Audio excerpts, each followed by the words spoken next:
Kung tatanawin ang pupuntahan, parang malayo ka pa. Kung lilingunin ang pinanggalingan, malayo ka na.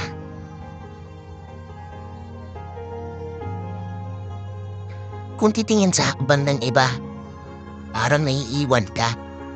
Pero kung sarili ang bibigyang pansin, aba, umuusad ka.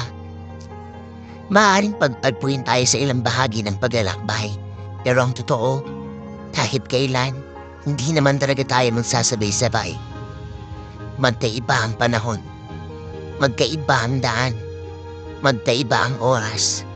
Magkaiba ang bilis. Minsan, nakadepende kung saan nakabaling ang paningin.